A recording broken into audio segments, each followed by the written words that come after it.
Ladies, gentlemen and drummers of all ages, please put your hands together for the host of the Mike Dolbear Drum Show, Mr. Mike Dolbear.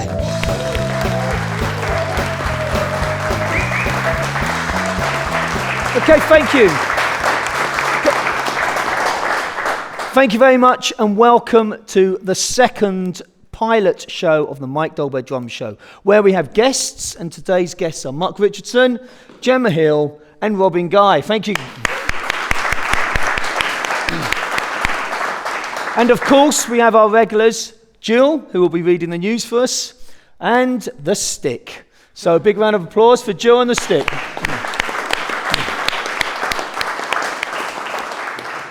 This show, we feature various sections within the show, and we're going to start off with some questions to our wonderful guests. I must say you look lovely today. You look very nervous. What's going to happen? So Mark, let's start with you. Okay. Recently, you changed direction from being the rock drummer for the last 25 years to going out and touring with Amy McDonald. Did you have to make much of adjustments to your playing and? Oh, massive adjustments. Yeah, it was a big learning curve for me, and I know all I was doing was playing quieter, but the amount of things that had to change in order for me just to play quiet is and you know, for me, playing quiet is like everyone else playing normal. So for me to go below that, you know, to the point where I can't practically hear anything was kind of, it was a big challenge, you know. It doesn't sound like much, but it was actually a big challenge, and it started with the Skunk Anansie acoustic tour where I was playing hot rods because I couldn't play quiet enough, and I just thought, this is no good. I've got to play with sticks, you know. So I just had to work hard at it and just become comfortable playing at low velocity, which was just a brand new thing for me. Why did Skunk decide to do an acoustic set? We wanted to do a live record, but there's so much live stuff out there already on YouTube of the loud, you know, full raucous, full blown thing, that we wanted to do something that nobody had. So the next natural thing for us to do was an acoustic record. Okay. I mean, why did you feel that it was time for you to sort of change direction in the way that you played? And it's because you're just getting old? Yeah, pretty much. Yeah. It was actually it was lovely for me to do that physically, you know, because I've just done the heavy thing for so long, and to go out on a tour and just be tapping away was lovely. Actually, right. It was really nice to play instead of smash my way through a. Did you have to practice much or do something a bit different at home, or? Yeah, absolutely. I was literally just practicing playing as quiet as I could, but making it as smooth as I could. Which, you know, I keep saying it sounds so simple, but it was very difficult for me to do that. But I bet the cymbal companies and the stick companies loved you for only needing one pair of sticks and one set of cymbals for the whole tour. That's it, yeah. My quota's just like, it's gone through the roof.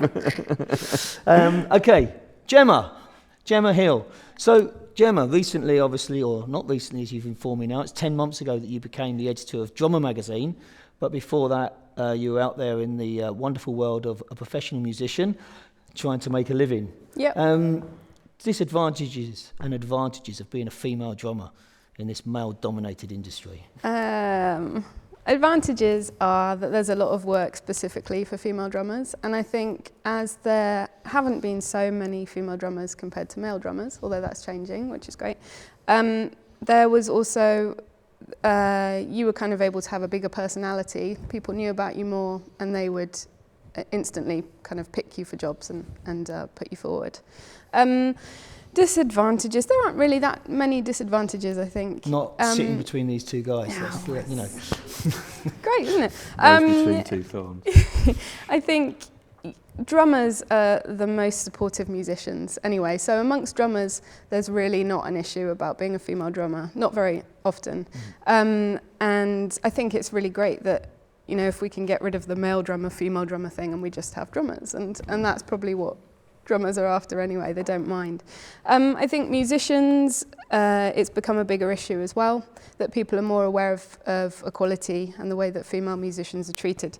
I think in society in general, it's something that still needs to change. We kind of, the way that people talk and treat about and to women can still be pretty outdated, and I think that that's something that needs to change. I remember you doing an article for my website, MikeDolbear.com, about that, and when you researched it, you found that it wasn't the actual girl who went to school wanting to learn to play the drums. It was when she went home and spoke to her parents, it was the mum that was like, you want to play the drums? Yeah, definitely. Why do you want to do that? Which is, like you say, I suppose, I find quite strange. There's a lot of psychology behind it that is just ingrained in the way we think about people who play big instruments. And for some reason, we still find that strange when they're female and maybe small in stature. Well, it's good because we've got some female drummers in the audience today. So, so you've been at Drummer Magazine for 10 months. Yes. How's that going? I love it.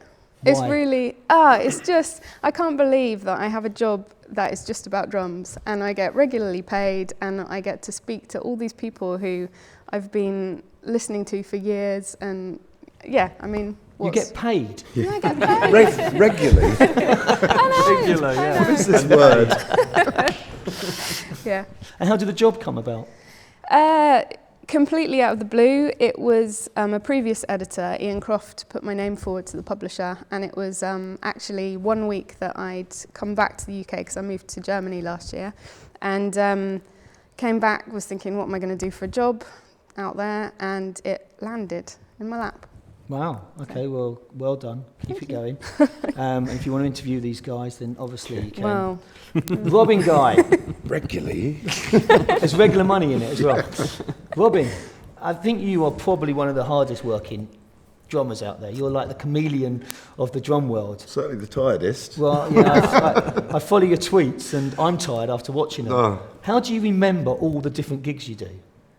It's a good one. I do get asked that quite often, and my I'm sort sorry. of no. I think people think that you literally. I don't know. I think the way I answer it is a bit like, well, if you can swim or ride a bike, and then you don't swim or ride a bike for 20 years, and someone puts you on a bike or throws you in a pool, you're probably going to still remember how to ride or swim. You're not going to drown or whatever. And it's a little bit like, say, I worked with a band 2 years ago, and I've done the sort of power packing in the learning and the rehearsal in the sort of 15 minutes I've got to crib the stuff and do that, and then you do the gig. There's something about doing a gig that kind of gets into your being or your soul or whatever, and then you just got to kind of tap into that, revisit it, maybe bit on the iPod or whatever, and maybe I've got like a folder box with all the sort of different bands and Jiffy slips or whatever, and ping out the set list and go, what the heck was I writing there? Sort of badada bish bosh, stop,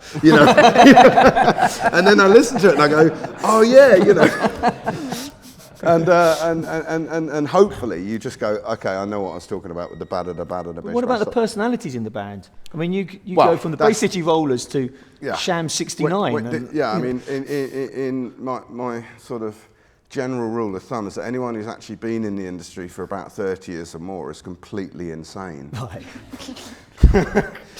Sometimes lovably insane, and sometimes horribly insane. But that's the thing. You have to, like you said, chameleon. I think it was chameleon, not comedian. Yeah. But definitely chameleon. Kind of similar thing. But yeah, you have to kind of get in tune with the way they do things. You can't just go, this is the way I do it, and that's it. We've all got our ways of sort of being good at what we do, but then when you're, if you're working for someone like, Martin Barr from Jethro Tull, what Mark said about the playing quietly, I remember driving down to Exeter to rehearse, and I phoned up the bass player. I said, what's he like? And he said, he hates drummers, he hates noise. He didn't mean he hates drummers as people, he just hates noise. And so the poor Jethro Tull guy has to play with this Perspex screen and hot rods. So he has these massive hot rods going, like that. So I was like, I turned up rehearsal with all my huge stick bag and all that stuff, and ended up doing the entire tour and on this pair of hot rods, like this red plastic flicks things or whatever. Yeah. And just as well I didn't drop one because I'd have been screwed. We had to rehearse while talking. You know what I mean? You're doing that now, and it was just like, oh my God. He's like, well, yes, and I'm going, speak up. And I got to the end of the tour. He said, I'm very proud of you, Robin. And I went, that meant the world to me, because I thought he thought I was just going to be some devil worshipping mad person. Which we do when we see you, obviously. Didn't do it in front of him. But yeah, no, it's very healthy to push yourself into different scenarios, you know, and that comes with working with all these insane people. I think doing the Amy McDonald thing this year actually gave me a really good appreciation of what session guys actually do. You know, just it's been it's one thing, and I've had plenty of time to learn it. But you know, to go, I don't know how they do it. You know, these guys, it's an amazing skill, I think. Well, we're going to go over to some news. Bad of the bish, but I think you keep a jiffy file with all the information. So, Jill, what have we got? What news have we got? So, first off, we're going to celebrate Brian Bennett's 75th birthday. So, massive birthday celebration for him. But the main thing I want to talk about is this shield that we have here. Now, Mike, you are running 8.5 miles for... in memory of Stephen Sutton. Yeah. Would you care to explain? Okay, Stephen Sutton died of cancer last year, which I'm sure everyone knows. Stephen Sutton raised £5.5 million on his deathbed. For those that don't know, I coordinated the opening ceremony for the Champions League final. UEFA came to me and asked me if I would put 500 drummers together to do the opening ceremony of the Champions League final. And because I'd done the Olympics a couple of years before, I wanted something completely different. Didn't want it to look like the same person doing the same job. So I don't think Dave's here. Is Dave in the room? No. Okay, so a gentleman who did the Olympics with me knew Stephen. They shared gigs. Stephen Sutton was a drummer, and Stephen Sutton had written a bucket list, and on his bucket list was to play the drums at a major event. So that's where I step in. So they contacted me and asked me if Stephen could do the Champions League final, and obviously I said yes. If you get a chance, there's a great YouTube clip that UEFA did, and it's called Stephen Sutton's UEFA Championship Experience. It's a great little YouTube clip. Now, so, come on. I'm so looking forward to asking this question. Now, if I understand correctly, you've been asked to carry this. Now, Yes. originally it was meant to be his wasn't it a drum or something else? But now Yeah, I it's, don't now want to carry a it's drum. No, now it's the shield. And I'm very aware, obviously, I'm going to turn around and show you the back. So obviously you've got to put your hand Yeah, it's not going. And I'm wondering, are you going to carry it like that? No. Are you getting it changed? So this is Stephen. We're going to actually carry. I'm going to carry Stephen Sutton's shield. His mum asked me to run the run and asked me to carry the shield. So it's a Bayern Munich shield. I'm going to have to do a lot of explaining to it. But I decided that I'm actually not going to carry it by hand because, to be honest, for an hour running, my shoulders are going to die. So I'm going to mount that on my back like a tortoise. And I'm going to run. So the 8.5 miles will be fine, but I'm going to run that. So I also understand, Mark, that you're running with him. Apparently so. Yeah. And how is training going? Because I know Mike does run 10 miles. Is it 10 miles on a Saturday already? So obviously, how is your training? Training will be going fantastically tomorrow morning when I start. So no, I used to do 10k quite regularly. In fact, Mike and I used to tweet each other about it quite a lot. And so yeah, it won't take me long to get back there. But obviously, with fitness in general, drummers and being fit, that's still something quite important. What are your views? I tend to give myself a really hard time in terms of weight loss and getting fit, coming up to a new Skunk Anansi record. I'll work really hard in the gym. I'll go without a lot of, treat foods. I'll eat really healthily and do lots of exercise to get down to weight and look good. Because skin doesn't like it if I go on tour with a pot belly and grey hair. So I have to bleach my hair and lose Mike loads. just shaves his off. Yeah, I so. just get Well, this. there's always that. Yeah. Which comes first? But to be honest, when we finish the tour, when we get back home, I start eating pies and cake again and just enjoy myself. I have one last piece of news, Mike. Yes. And I'm very looking forward to your actual explanation on this. Stuart Copeland did a YouTube video of a music song called A Little More Noise. Yes. It's on YouTube for those of you who haven't listened to it. It's got Neil Peart, Danny Carey, David Elch, Aaron Sterling on bass, and Mike's on it, and so is Thomas Lang. However, I am slightly concerned because you are not playing drums on this. You and like Thomas Lang and that are part of a brass section. Yeah, Please explain. Why not? Well, the YouTube. I've known Stuart for quite a while. I've done a couple of videos with Stuart, like you do. Stuart Copeland, Haven't we all? Of course, and he invited me up to the house in LA, or his house in LA, and I took up with me Dave Illich, Aaron Sterling, Thomas Lang, myself, and we became the brass section on his video. Now, to be honest, if you watch the video, it's pretty cool. I've actually played a little bit of trumpet when I was about 11 years old. I was too small to carry a drum in the marching band, so I played trumpet. So I could get a note out of it, but to be honest, the notes that you're hearing on the video, they weren't the notes I was making. What's the strangest things you've had to play? I was asked once to mime violin because I had long hair, obviously, and was female. Going back so to the, all violinists have got obviously. long hair and female. Wow, Yeah. I didn't know that. I didn't know there was like a book for that. You played a washing machine. I did play a washing machine. Yeah. I mean, that was for Bosch, wasn't it? Yeah, that was interesting. They just gave me loads of Bosch items and said, make up a solo. And then repeat it because we're filming it the whole day. And I was like, don't know what I just did. Right, you, Mark. Probably an anvil.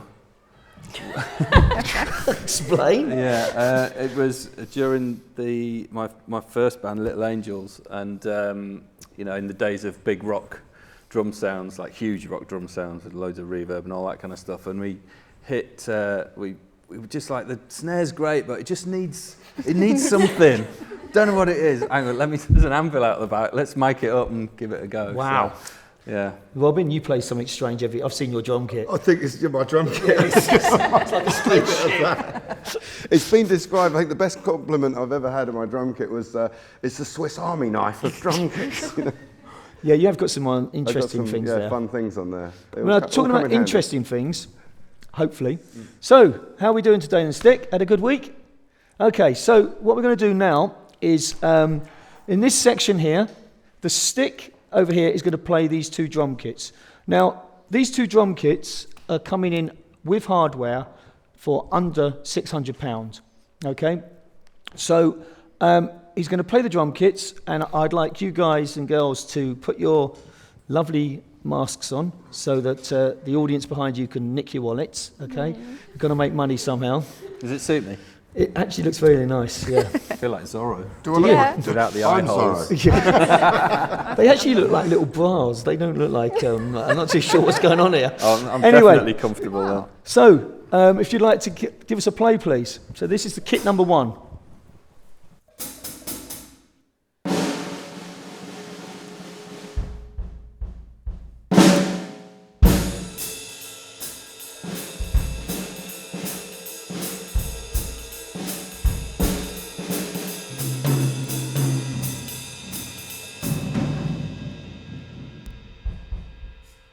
Thank you. Okay. And kit number 2, obviously a contrasting sound.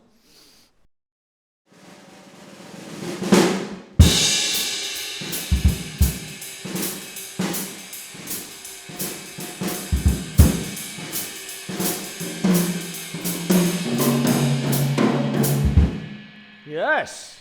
Thank you. Okay, you can take your mask off. So, Mark, what's that big grin on your face for? What did you like? Kit 1, kit 2? I like the mask, and I'll take it home. Can we keep these? There you go. Thanks, mate. You can have that one. Right. I preferred the first one, and if you can get that kind of sound for less than £600, I think that's, you know, pretty good going. And you know, it's a lot of. I don't know which one it was. I think it was the Mapex. I'm not sure, but you know, if you can, you know, get all of that for a beginner, you know, who wants a kit that looks a little bit different, you know, it's got the black stands and all that kind of stuff, and it sounds amazing for £600. Yeah, it really does. Both of them did, but I think for me, that one was number 1. I think you'd go through that bass drum as well when you're on the little on the solar kit. I think that's the skunk kit. That's the Amy McDonald. Yeah, that's yeah. Gemma. I liked kit number 2, which I think was the Sonnet. I thought it was a great punchy little sound. And if that is the right kit, then for that money, then again, that's a great kit that you can take around. It's not going to take up much space, and it's got a big sound for a this little kit, just the drums on this kit is £369. Wow, great. That one? Yeah, you can have it if you want it, Robin.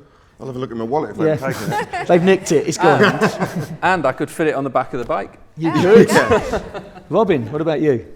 I like them both. I mean, as Mark said, I think this one, just because it's got a slightly bigger kick, it sort of, bottoms it out, fills it out a little bit more. Both kits, the toms are superb. They're nice and ringy. They, you don't need to dampen them and do anything. It's literally comes out of the box. If it's like that, maybe a couple of tweaks with yards help, maybe. But it looks cool. The hardware's great. I'm a fan of small kits as well. And I mean, it's only really that tiny miniature bass drum that kind of limits it really to sort of if you were going to do a stadium-sized show or whatever, or maybe playing a loud environment. But I mean they're both really great. I haven't sort of studied the hardware. I know Sonar Don't look too hard. Very heavy hardware or whatever. What about the audience? Hands up for the kit 1, which is the little Sonar kit. Who would like to take that away with them today? Hands up. Okay, all the butch men at the back there, look at that. And what about kit 2? Everyone else is for kit 2, look at that, yeah. I think we've got it split side to side. We have, actually. That one's got the small kit, that one's got the big one. Yeah, well, it seems to be that all the men over the side, all the big burly men were all like, yeah, I want a little one, that'd be great. You can actually win the second kit. What we're going to do to link it up to Stephen Sutton's run is everyone that sponsors us to do the run, for every £2 that they sponsor me, they get a ticket to win that kit at the, and the Stick will come round and give them a drum lesson. Is that okay, Stick? There you go. Right, okay. So we come round to the next section. Show and tell. Okay, so I've asked all the guests to bring in something to give us a little bit of an insight into their personality. So, Mark, you really went for it. So please explain what you brought. I just brought in this little tiny motorbike. You bought the motorbike? I bought this bike, yeah. And that's not represented. The one I would have shown was the one I rode in Africa for Riders for Health, which is the charity I work for when I'm not with Skunk or when I'm not drumming. I'm doing running. that or running. He hasn't started that yet. No. I just really wanted to show the bike just because it's when I was very little, it was bikes that I wanted to race before drums came along.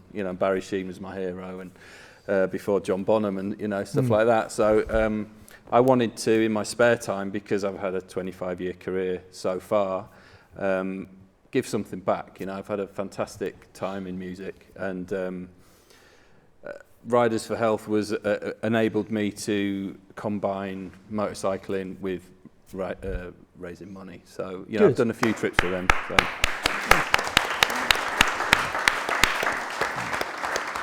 Okay, no pressure.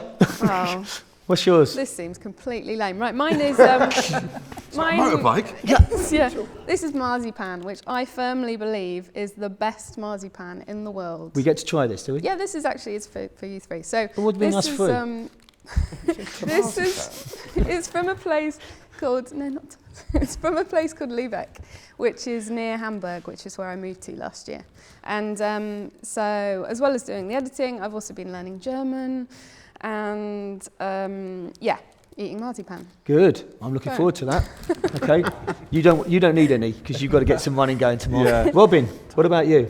Well, before I pick the object up, I'll just give you the quick brief. I was on a 55 shows in 60 days tour in the States. It's pretty much every state in America with a completely crazy punk rock band. And within the first week, it was in Atlanta playing the Masquerade. And I was on stage, all the audience going crazy. It was a wonderful show. And I've got the kind of stock end of song fill, which basically goes...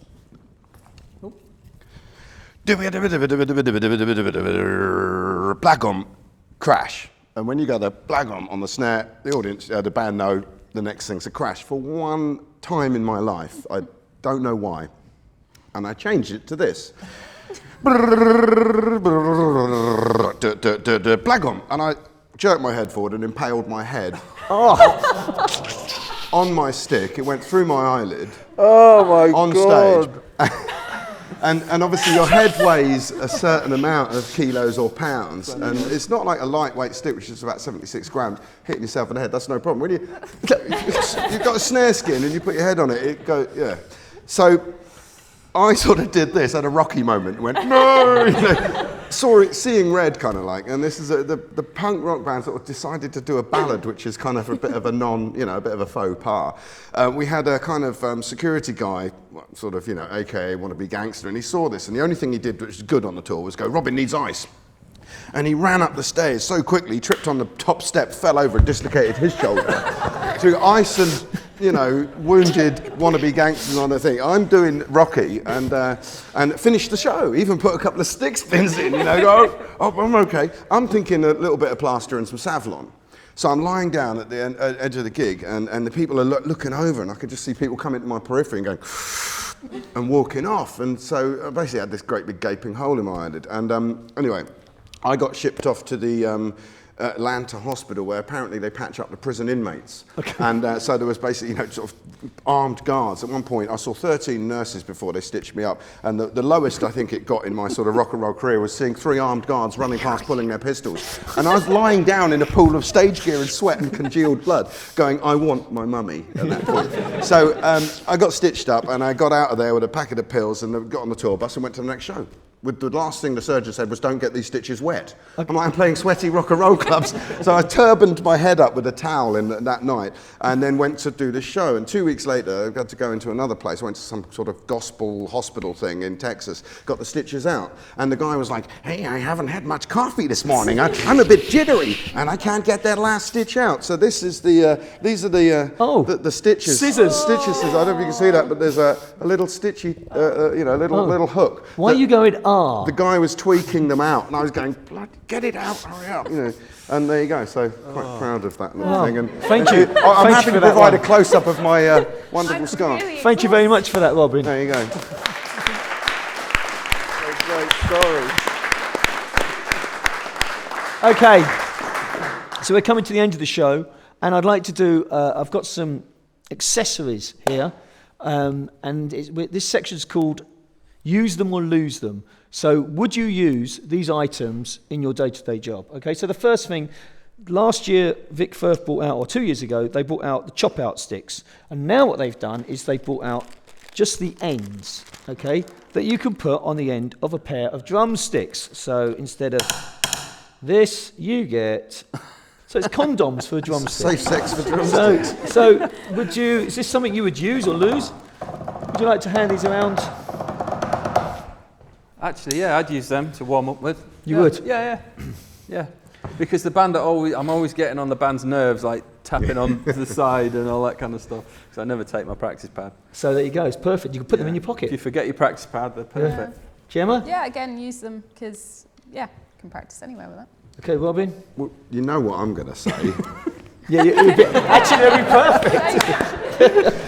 Use them live. Use them all the time. If these had come out back then, I wouldn't have a crazy story. So the answer is definitely yes. Okay, well, I've got this other product, okay, which I don't know where this one's going to go down, okay, because these are tuna fish, okay, lug locks, okay, and for those that don't know about tuna fish lug locks, actually, Mark designed them, okay, so I'm sorry, but you can't have a say in this, okay. So, Gemma, don't forget he's sitting next to you. They're not sweets, don't eat them. Yeah. The marzipan flavour. I did think that when I saw you on the drum show eating with a bowl of them, looked like.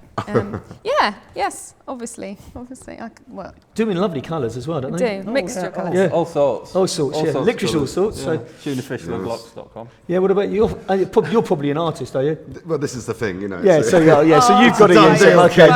Okay, so the answer is yes, tuna fish all the way, all good stuff. Yeah. So here's another item. This is the final item for today. DW, or in this case PDP, have brought out these really cool microphone mounts that you can mount onto cymbal stands or onto actual any clamps with this clamp here. So is this something you would use? Cut away from mic stands on the floor? Hefty. The only thing with mounting mics on stands, on like say on a cymbal stand or your hi-hat mic on the hi-hat stand, is that you do get sound from through the metal coming down the microphone as well. So actually, I prefer them freestanding. Okay. So unless I went out and the band wanted a massive big rack, kit again, then I would use them. But if I was just using the 4-piece that I've gone back to now, then probably not. Okay, Gemma? I think it's a great idea. agree about you still would get the sound to do with the metal, but actually it's not really something I'm using at the moment anyway. So. Okay. Robin, you can put that on your spaceship.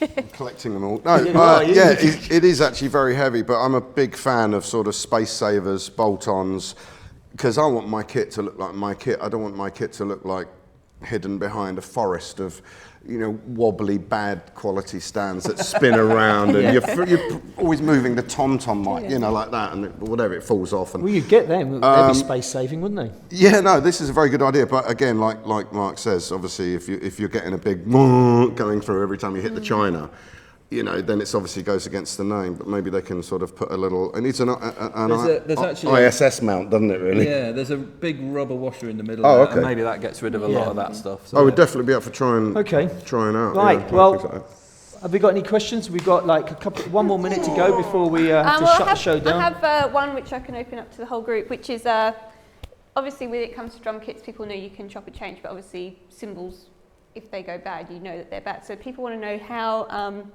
What cymbals to take to each gig, because obviously depending on the style and everything, you need certain cymbals. So how do you know?